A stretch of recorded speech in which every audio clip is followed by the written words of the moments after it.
Nah adik-adik, dalam video pembelajaran kali ini insya Allah kita akan membahas tentang perilaku tawadhu atau rendah hati. Semoga dengan kalian menyimak video pembelajaran kali ini, kalian bisa memahami makna tawadhu atau rendah hati dan mencontohkan atau menunjukkannya dalam kehidupan sehari-hari. Oke, kita akan langsung masuk ke materinya. Adik-adik, yang pertama kita akan membahas tentang pengertian tawadhu atau rendah hati. Tawadhu itu berasal dari bahasa Arab. Bahasa Indonesianya artinya adalah rendah hati. Jadi sama ya antara tawadhu atau rendah hati. Nah, arti tawadhu atau rendah hati adalah tidak sombong atau tinggi hati atau tidak membangga-banggakan diri. Jadi, tawadhu atau rendah hati itu bukanlah sikap yang merasa bahwa dirinya lebih hebat dari orang lain. Bukan sikap merasa lebih kaya dari orang lain, bukan juga sikap merasa lebih mampu dari orang lain atau yang lainnya. Sehingga dia tidak bersikap merendahkan orang lain. Itulah tawadhu atau rendah hati, tidak merasa sombong dengan kelebihan yang dimilikinya. Akan tetapi, rendah hati bukan juga merasa rendah dari orang lain, sehingga merasa malu atau minder tampil untuk unjuk kemampuan. Misalnya menolak ketika ditunjuk kawan-kawan menjadi ketua kelas atau memimpin suatu kegiatan karena merasa tidak bisa, selalu tidak mau menampilkan diri dan menunjukkan kemampuan dalam hal kebaikan, itu bukanlah rendah hati, tapi itu adalah rendah diri. Jadi harus dibedakan ya. Jadi bisa diartikan, tawadhu atau rendah hati adalah sikap tidak merendahkan orang lain dan juga tidak merendahkan diri sendiri. Nah, kemudian apa saja sih contoh-contoh tawadhu atau rendah hati?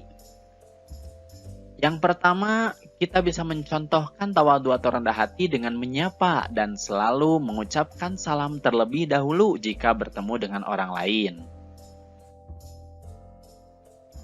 Kemudian, kita juga bisa menghargai orang lain dan tidak suka menghina.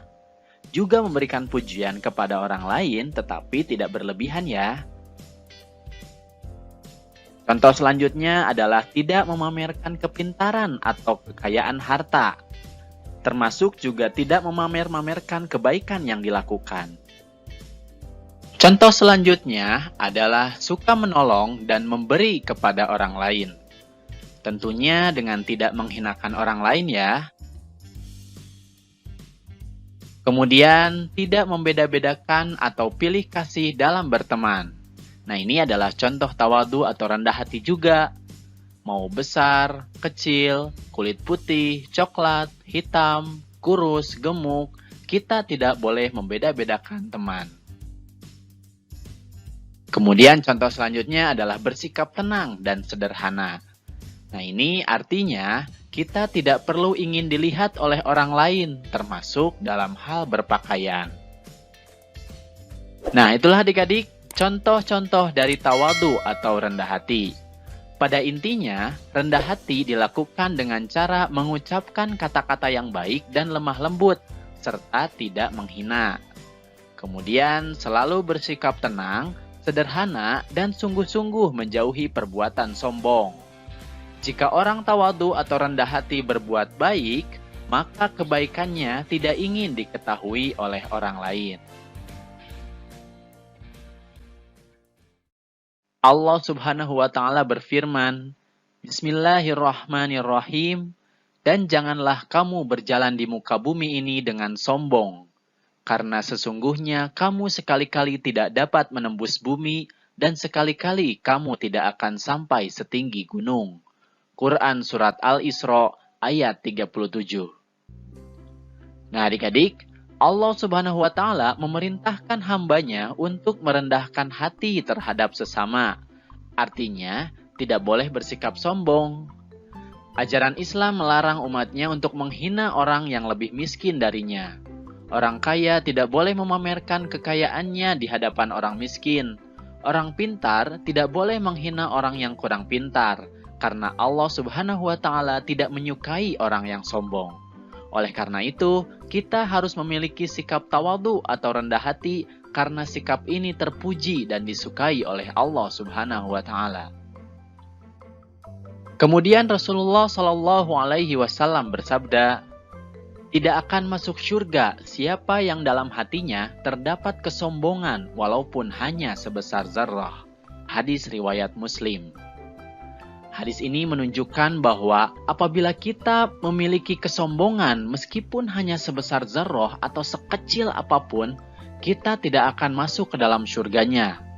Jadi jangan sampai kita memiliki sifat sombong meskipun hanya sebesar zarrah, karena nanti kita tidak akan masuk dalam surga. Na'udzubillahi min dzalik. Nah adik-adik, jadi apa sih hikmah atau manfaat tawadhu atau rendah hati? Yang pertama adalah mempunyai banyak teman. Tentu saja, orang lain tidak akan suka pada orang yang sombong. Sehingga ketika kita bersikap tawadhu atau rendah hati, kita akan mempunyai banyak teman. Kemudian yang kedua, hatinya selalu tentram dan tenang. Karena kenapa? Dia tidak khawatir tentang kemampuannya yang tidak diketahui oleh orang lain atau merasa ilmunya tidak dihargai karena sadar kemampuannya itu bukan untuk diumbar atau dipuji-puji oleh orang lain. Kemudian yang ketiga, dengan tawadhu atau rendah hati, kita akan terhindar dari sifat sombong atau takabur. Sombong adalah perilaku yang dilarang oleh Allah Subhanahu wa taala. Jadi jika kita rendah hati, berarti kita telah mencerminkan bahwa kita beriman kepada Allah karena kita sudah menaati perintahnya. Nah itulah adik-adik hikmah atau manfaat dari tawadhu atau rendah hati. Oke adik-adik, itu saja video pembelajaran tentang perilaku tawadhu atau rendah hati. Semoga kalian bisa memahami makna tawadhu atau rendah hati dan mencontohkan atau menunjukkannya dalam kehidupan sehari-hari ya. Itu saja video pembelajaran yang bisa kakak sampaikan. Jangan lupa like, komen, dan subscribe video ini. Kemudian aktifkan tanda loncengnya supaya kalian mendapatkan informasi dari video-video yang terbaru. Lalu bagikan juga kepada teman-temanmu yang lain ya. Terima kasih atas perhatiannya dan mohon maaf apabila ada kesalahan. Billahi taufiq wal hidayah. Wassalamualaikum warahmatullahi wabarakatuh.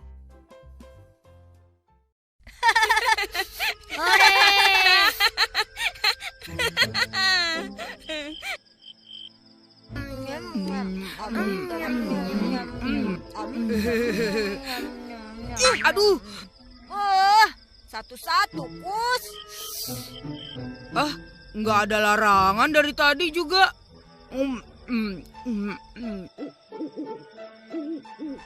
Ya, bagaimana sih ini? Ceritanya belum mulai, makanannya udah habis. Tahu tuh si Engkus, dasar rakus. Tenang, masih ada. Tuh kan, untung Engkus abisin. Kalau enggak, belum tentu keluar tuh makanan. Tuh ngaruh atuh.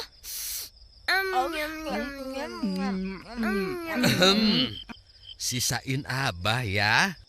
Abah, datang kok nggak bilang-bilang, kayak hantu aja. Hus, Emir.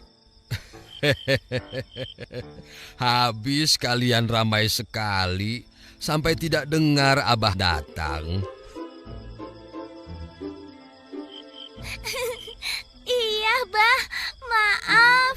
Singkongnya enak sih. Iya, enak.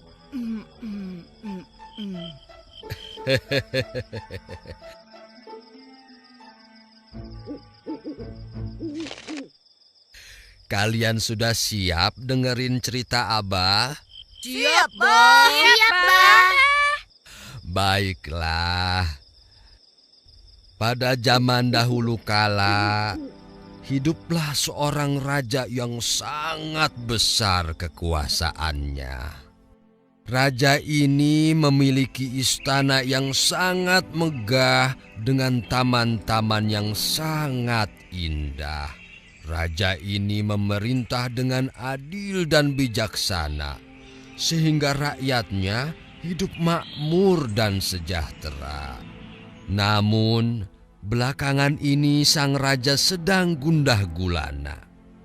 Ia banyak merenung, seakan masih ada yang kurang dalam hidupnya. Dia selalu gelisah. Raja itu bernama Ibrahim bin Adam. Ya Allah, bukannya aku kurang bersyukur kepadamu, namun aku merasakan kejenuhan dalam hidupku ini.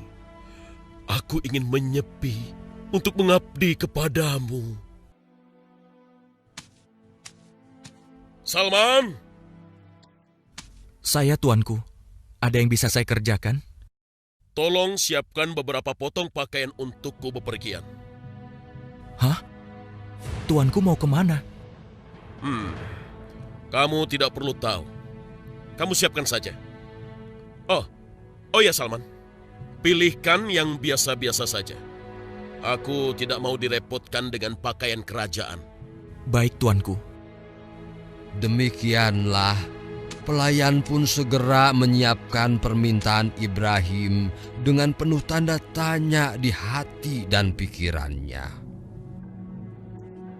Aneh tuanku ini. Tidak biasa-biasanya. Mau kemana beliau ya?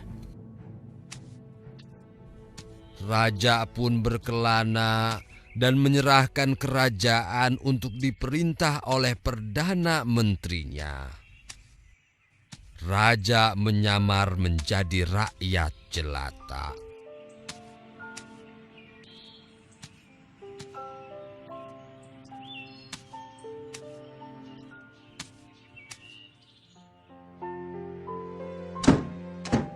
Assalamualaikum. Waalaikumsalam. Engkau mencari siapa? Saya Ibrahim. Saya ingin bertemu pemilik tempat ini. Saya ingin mencari pekerjaan. Oh, begitu. Aku pemilik kebun ini, dan kebetulan aku sedang mencari seseorang untuk merawat kebunku. Apakah kamu bersedia? Oh, tentu saja. Aku bersedia. Terima kasih atas kebaikan Tuan. Bagus kalau begitu. Mulai hari ini, engkau sudah mulai bekerja. Jagalah kebunku dengan baik. Aku percayakan semuanya kepadamu. Baik Tuan, terima kasih. Saya akan bekerja dengan sungguh-sungguh. Saya akan jaga dan rawat kebun Tuan.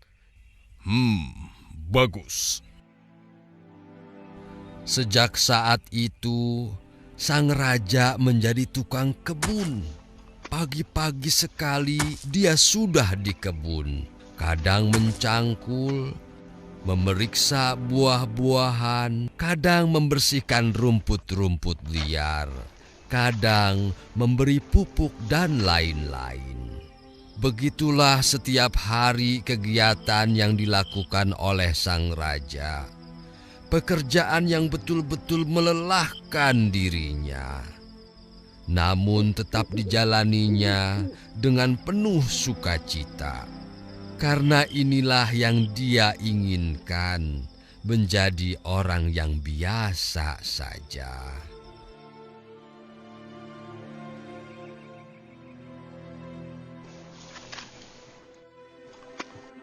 Masya Allah, buah ini begitu ranum. Wah, kebetulan aku sedang haus. Astagfirullah, ini punya majikanku. Tidak boleh aku makan tanpa seizinnya. Demikianlah, sang Raja Ibrahim bin Adam tidak berani memakan buah yang bukan miliknya. Dia tidak mau mencuri. Sampai suatu hari, sang pemilik kebun datang melihat-lihat kebunnya.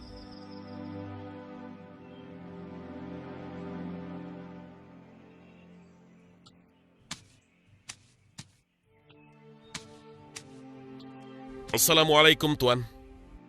Waalaikumsalam. Bagaimana dengan kebunku, hai Ibrahim? Alhamdulillah, pohon apel kita berbuah sangat banyak.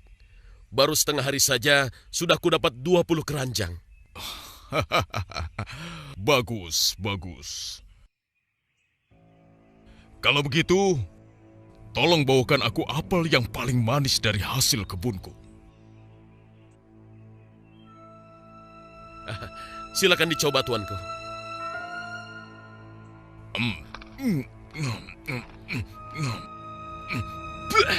Hah?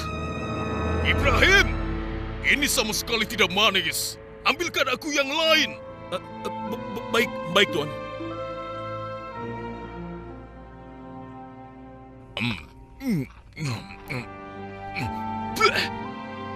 Wahai Ibrahim, aku heran denganmu. Kau sudah lama menjaga kebunku ini. Tidakkah kau tahu mana yang asam dan yang manis? Maafkan saya, tuan. Apa? Kamu tidak tahu? Tidak tahu, tuan. Lalu apa kerjamu selama ini? Keterlaluan kamu, Ibrahim. Diomeli seperti itu, Ibrahim tidak marah, Bah. Ia tidak. Saat itu kan dia sedang menyamar. Kok bisa tidak marah sih, Bah? Cucuku sekalian, Ibrahim bin Adam memang sedang melatih dirinya untuk senantiasa sabar dan rendah hati. Dia tidak mau membalas kemarahan majikannya saat itu. Subhanallah, luar biasa ya. Kok Raja Ibrahim bodoh sekali sih, Bah? Nggak bisa memilih buah yang manis. Bukannya bodoh, Emir. Itu semua ada sebabnya. Dan Ibrahim bin Adam pun menyampaikan kepada majikannya. Ibrahim, jawab pertanyaanku. Berapa lama kamu bekerja di kebunku? 3 tahun, tuan. Sudah sekian tahun kamu bekerja masih tidak tahu mana apel yang manis. Coba jelaskan apa masalahmu. Tuan, bukankah saya ini diamanatkan hanya untuk menjaga dan merawat kebun saja? Ya benar. Itu sudah saya lakukan, tuan. Lalu, apa hubungannya dengan pertanyaanku? Begini, tuan. Bukankah tuan belum pernah memberikan izin kepada saya untuk mencicipi buah ini? Iya. Lalu kenapa? Maafkan saya, tuan. Selama ini tuan belum pernah mengizinkan saya. Maka belum satu buah pun yang berani saya cicipi. Saya tidak mau melanggar amanah tuan. Saya tidak mau mengambil yang bukan hak saya. Subhanallah. Luar biasa orang ini. Sedemikian amanahnya sampai tidak pernah mencicipi hasil kebunku. Walaupun aku tidak melihatnya. Astagfirullah, Ibrahim. Jadi karena itu kau tidak bisa membedakan apel yang manis dan yang asam. Subhanallah. Jika demikian, maafkan aku, Ibrahim. Aku yang salah. Kamu sungguh orang yang sangat mulia. Maafkan aku.